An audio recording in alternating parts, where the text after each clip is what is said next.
নমস্কার বন্ধুরা, আর travellers diary with সৌরভে আপনাদের সকলকে জানাই স্বাগত।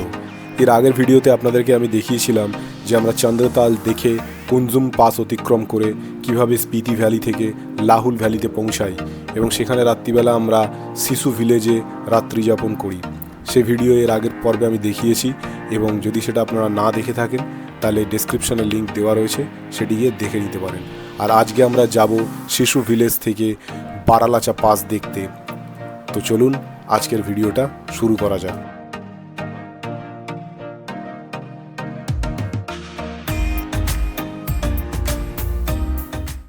Hello friends, good morning from শিশু। আজকে 3রা জুন 2025 আর আজকে আমরা এখন আছি শিশু ভিলেজে। কালকে রাত্রেই আমরা শিশু ভিলেজে চলে এসেছিলাম আর লোসার থেকে চন্দ্রতাল দেখে কুঞ্জুম পাস হয়ে শিশুতে চলে এসেছিলাম, কিন্তু কালকের আমাদের যাত্রাপথে ছিল খুবই কঠিন। আর আপনারা দেখতেও পেয়েছেন যে কালকে আমরা প্রায় মৃত্যু ফাঁদ থেকে বেরিয়ে আসতে পেরেছিলাম। কুঞ্জুম পাসে একটা জায়গায় ল্যান্ডস্লাইড হচ্ছিল, সেখানে আমাদের গাড়ি প্রায় একদম পুরো ল্যান্ডস্লাইডের মুখের সামনেই পড়ে গিয়েছিল। যাই হোক, সেখান থেকে বেরিয়ে আস্তে আস্তে আমাদের এখানে রাত হয়ে যায় আর এখানে যতক্ষণ আমরা পৌঁছাই ততক্ষণ অন্ধকার হয়ে যায়। সেই জন্যে এখন আপনাদেরকে এই শিশু ভিলেজটা একটু দেখাচ্ছি। তো আমি এখন আছি আমাদের এখানে তাসি ইয়াংখিল হোমস্টেতে। তো এই হোমস্টেটা লোকেশন ওয়াইজ খুবই সুন্দর। এখান থেকে দেখতেই পাচ্ছেন, দূরে দেখুন ওইখানে দেখতে পাচ্ছেন যে রয়েছে আপনার শিশু ওয়াটারফলসটা, এখান থেকে দেখতেই পাওয়া যাচ্ছে। আর এইটা হচ্ছে আমাদের হোমস্টে। তো আসুন একবার আপনাকে হোমস্টের ভেতরটাও একবার ভালো করে দেখাই।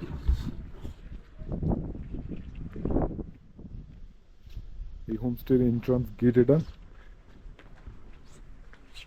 সামনেই আছে রিসেপশন, আর রিসেপশন থেকে এই দিকে সোজা চলে এসে হচ্ছে আমাদের রুম। তো চলুন ভেতরে। এই হচ্ছে আমাদের রুমটা, দেখতে পাচ্ছেন বিশাল বড় রুম। এখানে একটা বড় কিং সাইজ বেড আছে, তার পাশে একটা ছোট এক্সট্রা পিলো দিয়েছে, বেড দিয়েছে, আর আরেকটা এক্সট্রা বেড আছে। আর এখানে প্রচুর আপনার আলমারি আছে, ছোট ছোট ওয়ার্ড্রপ মতো, যেখানে জিনিসপত্র রাখা যাবে। এদিকে একটা আছে, এদিকে একটা মিরর আছে, আয়না, আর এদিকেও একটা ওয়ার্ড্রপ আছে, প্রচুর জায়গা আছে। আর এদিকে একটা টি টেবিল আছে, একটা চেয়ার আছে। আর দুদিকেরই যে জানলাটা আছে, জানলা দিয়ে কিন্তু দারুণ ভিউ পাওয়া যাচ্ছে আপনার শিশু ভিলেজের। এই যে দেখতেই পাচ্ছেন, দেখুন ভিলেজটার কি দারুণ ভিউ পাওয়া যাচ্ছে। আর এখানে এদের নিজস্ব চাষের জমিও আছে, এনারা এখানে চাষ করেন। আর সামনেই পাহাড়। আর এই দিকের যে জানলাটা আছে, সেই জানলাটা দিয়ে দেখুন যে এখানে বিছনা থেকে বসেই কি ভিউ দেখতে পাওয়া যাচ্ছে। সেটা হচ্ছে যে এই জানলা থেকে বসেই আপনি দেখতে পাচ্ছেন ওই যে দূরে দেখুন শিশু ওয়াটারফলস দেখা যাচ্ছে ঘর থেকে বসেই। মানে শিশু ওয়াটারফলসের জন্য আর আলাদা কোনো সাইট সিনে যাওয়ার দরকার নেই। শিশু ভিলেজের মেন আকর্ষণ শিশু ওয়াটারফলস, সেটা ঘরের জানলা থেকে বসেই দেখতে পাওয়া যাচ্ছে শিশু ওয়াটারফলস। ওই যে দূরে এইখানটা করে আছে একটা বাথরুম। বাথরুমটাও আপনার যথেষ্টই বড়। আপনার কোমর সিস্টেম আছে, গিজার আছে, গিজারে ভালো জলও পড়ছে। এখানে বেসিন, আর এদিকে একটা আয়না। তো মোটের ওপর ঘরটি, হোমস্টেটি দারুণ। আর এর ভিউ তো অসাধারণ, কিছু বলার অপেক্ষা রাখে না। তো আমার এই ঘরের ডেসক্রিপশন, যে এই ঘরটা কীভাবে বুকিং করতে হবে, কন্ট্যাক্ট আমি আমার ডেসক্রিপশানে দিয়ে দেবো। আর এই ঘরটা আমার এখানে বুকিং করার জন্য লেগেছে 2200 টাকা, এক্সক্লুডিং হচ্ছে খাওয়া দাওয়া। খাওয়া দাওয়াটা আলাদা, ঘরের রুম ভাড়া হচ্ছে 2200 টাকা। আর এখানে আমরা একসাথে 4 জন ছিলাম। আর এই ঘরের আমি নাম্বার আমার ডেসক্রিপশানে দিয়ে দেবো, যদি আপনাদের যোগাযোগ করার মনে হয় তাহলে আপনারা যোগাযোগ করতে পারেন। তো এবার এখন আমরা এখান থেকে বেরিয়ে যাব। বেরিয়ে গিয়ে আজকে আমাদের স্টে হবে মানালিতে।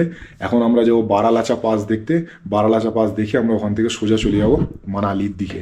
তো চলুন সেই যাত্রা পথও আপনাদেরকে দেখাবো আমি। শিশু ভিলেজ থেকে বারালাচার ডিস্টেন্স প্রায় 90 থেকে 100 কিলোমিটার মতো। আর যেতে সময় লাগে এই 4.5 থেকে 5 ঘন্টা মতো যেতে সময় লাগে, যদি রাস্তাঘাট ফাঁকা থাকে তবে। আর যদি রাস্তায় জ্যাম থাকে তাহলে আরও বেশি সময় লাগতে পারে। কোনো সময় যদি জ্যাম অনেক বেশি হয় তাহলে কতক্ষণ সময় লাগবে কেউ জানে না। এই রাস্তায় জ্যামের আর একটা বড় কারণ হলো যে এই রাস্তায় সকালের দিকে প্রচুর বড় বড় ভেড়ার পাল চলে। তাদের খাবারের উদ্দেশ্যে তারা এক স্থান থেকে অন্য স্থানে যায়, আর এই ভেড়ার পালগুলো কিন্তু বিশাল বড় হয় এবং এটা পুরো রাস্তা জুড়ে হাঁটতে থাকে, যার ফলে কিন্তু গাড়ি ঘোড়ার চলাচল একটু স্লো হয়ে যায়। তো সেগুলোকে ক্রস করতেও আপনাদের একটু সময় লাগবে, সেই জন্য হাতে সময় নিয়ে বেরোনোই ভালো। বারালাচাতে যাওয়ার জন্য কিন্তু আপনাকে পারমিশন করাতে হয়। সেই পারমিশনের জন্য আপনার চিন্তার খুব একটা ব্যাপার নেই, যে গাড়ির সাথে আপনি যাবেন সেই ড্রাইভার দাদাই আপনাকে সেই পারমিশন করিয়ে দেবে। তার জন্য আর আলাদা করে আপনাকে কিছু চিন্তাভাবনা করতে হবে না। রাস্তার দূরত্বটা যেহেতু অনেকটা বেশি, সেই জন্য একটু সকাল সকাল বেরিয়ে পড়াটাই ভালো, নইলে কিন্তু যত বেলা বাড়বে তত পাহাড়ের ওয়েদারও খারাপ হতে থাকে এবং জ্যাম হওয়ার সম্ভাবনা অনেক বেশি থেকে যায়। সেই জন্য সকাল সকাল বেরিয়ে পড়াই ভালো।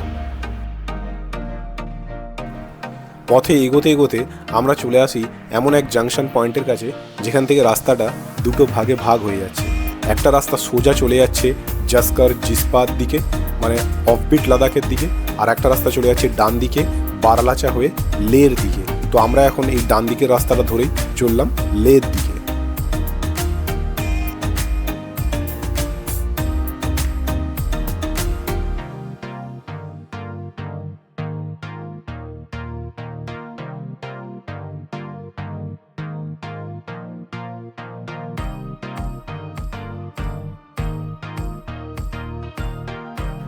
লে মানালি হাইওয়ে হয়ে যখন আপনারা মানালির দিক থেকে বারালাচা দিকে যাবেন, তখন পথে আপনারা দেখতে পাবেন দুটো লেক, একটা হচ্ছে দীপকতাল আর একটা হচ্ছে সুরজতাল।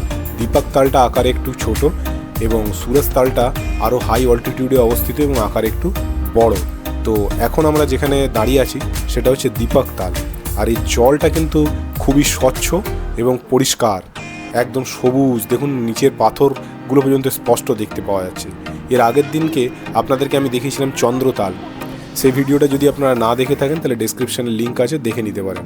আর এখন আমরা দাঁড়িয়ে আছি দীপকতালের কাছে, কিন্তু এখানে বেশিক্ষণ সময় নষ্ট করা যাবে না, তাই এখন আমরা এগিয়ে চলব।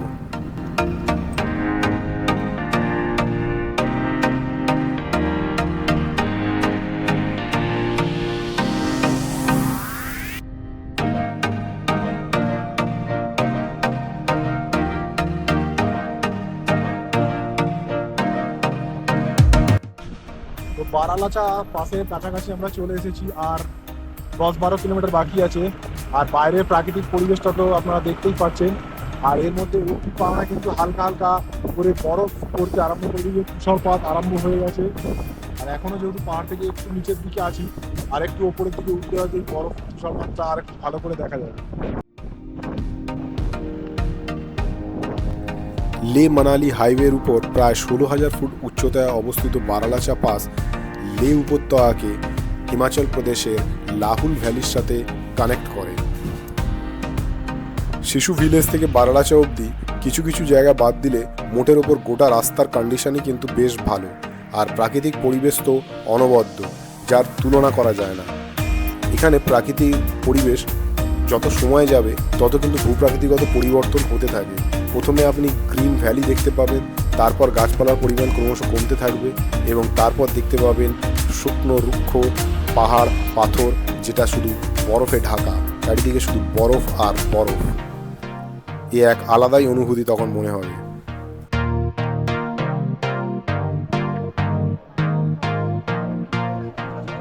বন্ধুরা, আজকে 3 জুন, আর আজকে আমরা এখন কোথায় আছি দেখুন, বারালাচা পাশে। বারালাচা পাশে চারিদিকে বরফে ছেয়ে গেছে, আর দেখুন তুষারপাতও হচ্ছে, তুষারে পুরো ভর্তি হয়ে গেছে চারিদিক। মানুষ প্রচন্ড আনন্দ করছে এখানে, আর এখানে পুরো বরফে ভর্তি হয়ে গেছে চারিদিক।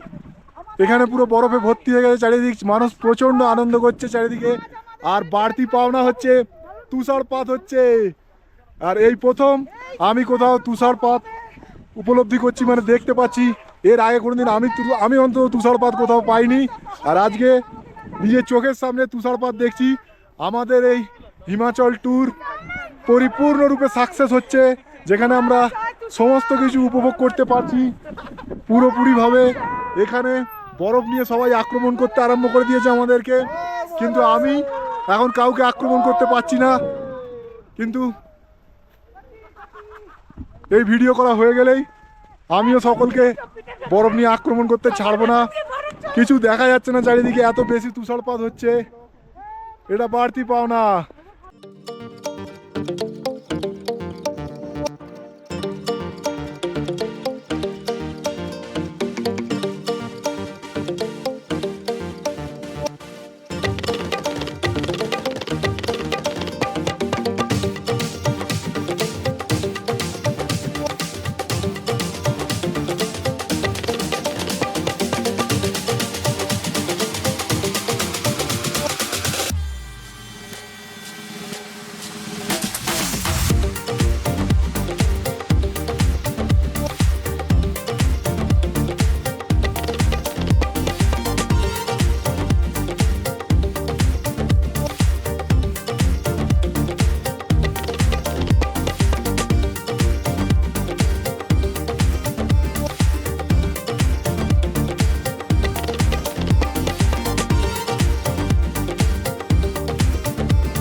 এখানে দেখুন বরফে কিছু দেখা যাচ্ছে না, কতটা করে বরফ পায়ের নিচে ঢুকে যাচ্ছে দেখুন।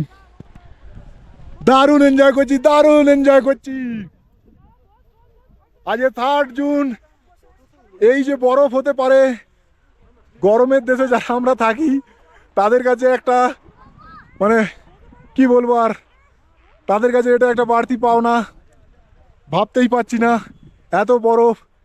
এখান থেকে যদি এখন ঠান্ডা পেতে হয় তাহলে বন্ধুদেরকে আসতেই হবে, এখন হিমাচলে বারালাচায় চলে আসতে হবে।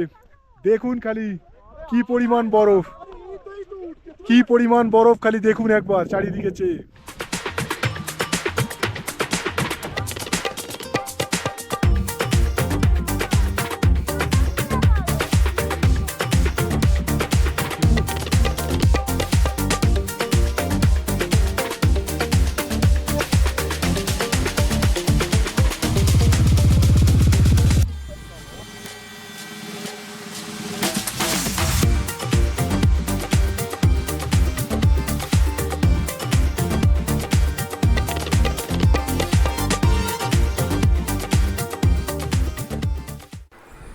বারালাচা পাসের মেন পয়েন্টে পৌঁছাবার অনেক আগেই কিন্তু আমরা বেশ ভালো বরফ পেয়ে গেছি, আর সেখানে আমরা বরফ নিয়ে বেশ এনজয়ও করেছি।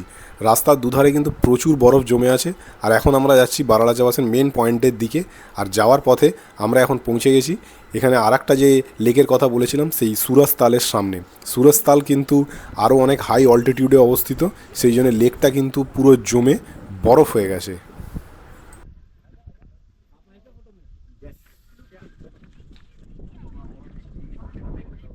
আমার পেছনে এখন দেখতে পাচ্ছেন আমরা সুরজতালের সামনে দাঁড়িয়ে রয়েছি। পুরো লেকটা বরফে জমে পাথর মতো হয়ে গেছে।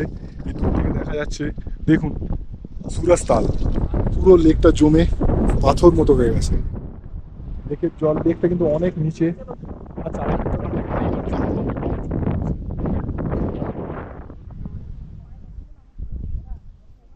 একদম বরফ জমে রয়েছে পুরো চারিদিকটা।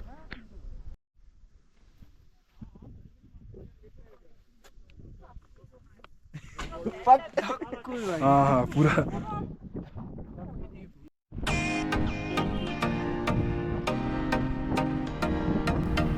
যত আমরা বারালাচা পাসের মেন পয়েন্টের দিকে এগোতে থাকি তত বরফের পরিমাণ আরও বাড়তে থাকে। চারিদিকে বরফ একদম পুরো পাহাড়টাকে ঢেকে রেখে দিয়েছে, চারিদিকে সাদা আর সাদা। আর এইখানে আসলে কিন্তু আপনারা একটা জিনিস মাথায় রাখবেন, আপনারা কিন্তু সানগ্লাস অবশ্যই আনবেন, নইলে কিন্তু এই সাদা বরফে সূর্যের আলো পড়ে কিন্তু চোখ একদম ধাঁধিয়ে যাবে, আর চোখে কিছু দেখতেই পাবেন না, আর এনজয়ও করতে পারবেন না। সেই জন্য এখানে আসলে কিন্তু সানগ্লাস মাস্ট।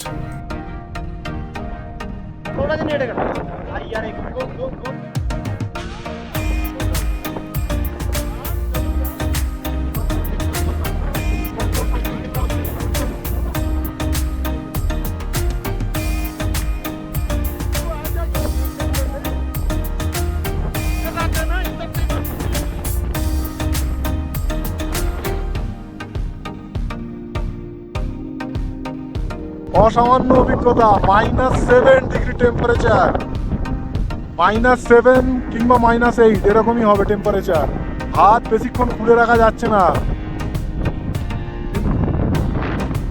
তবে এই -8 ডিগ্রি টেম্পারেচারও কিন্তু আমাদেরকে দমিয়ে রাখতে পারেনি। এই প্রবল ঠান্ডাতেও কিন্তু আমাদের মধ্যে উৎসাহের কোনো ভাটা ছিল না।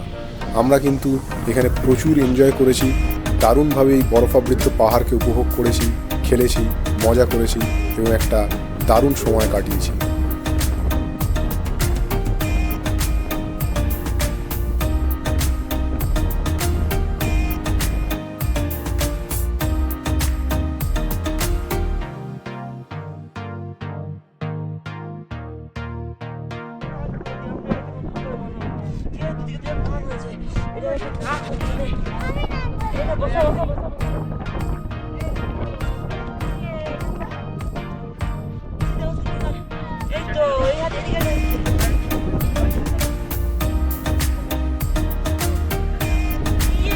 টান টান টান, কে বানিয়েছে এটা দেখাও, কে বানিয়েছে বলো বলো বলো, তাকাও আমার দিকে তাকাও, কে বানিয়েছে? সিজা বানিয়েছে। ইয়ে! ব্যাস। তো আমাদের এখন বারালাচা পাস দেখা হয়ে গেছে। এইবার প্রচণ্ড এনজয় করলাম আমরা। এখানে প্রচণ্ড বরফ, এত বরফের আগে কোনোদিন দেখিনি। আর তার সাথে সাথে স্নোফলও হয়েছে, খুব ভালো লাগছে। এইবার এখন আমরা নিচের দিকে নেমে যাব। তো চলুন এবার নিচের দিকে যাচ্ছি। দেখুন বন্ধুরা, দুদিকে পুরো বরফের রাস্তা আর তার মাঝখান থেকে হেঁটে যাচ্ছি।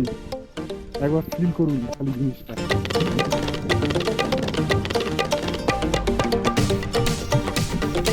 দেখুন খালি।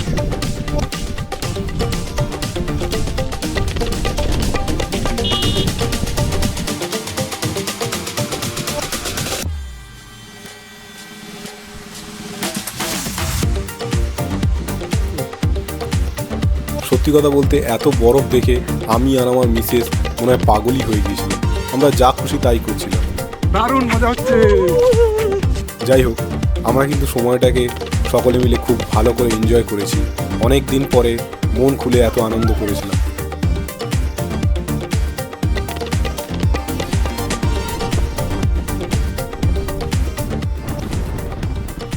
এবার আমাদের ফিরে যাওয়ার পালা। এবার আমরা যাব শিশু ভিলেজ হয়ে মানালি। যাওয়ার পথে আমরা শিশু ভিলেজটা দেখে যাব। তো শিশু ভিলেজটা দেখাবো আপনাদেরকে আগামী পর্বে। আজকের ভিডিও এইখান পর্যন্ত। ভালো থাকবেন, সুস্থ থাকবেন আর দেখতে থাকবেন a travellers diary with Sourav. Subscribe করার কথা আর বলবো না, কারণ জানি আপনারা করবেন না। যাই হোক, ভালো থাকবেন, সুস্থ থাকবেন। ধন্যবাদ।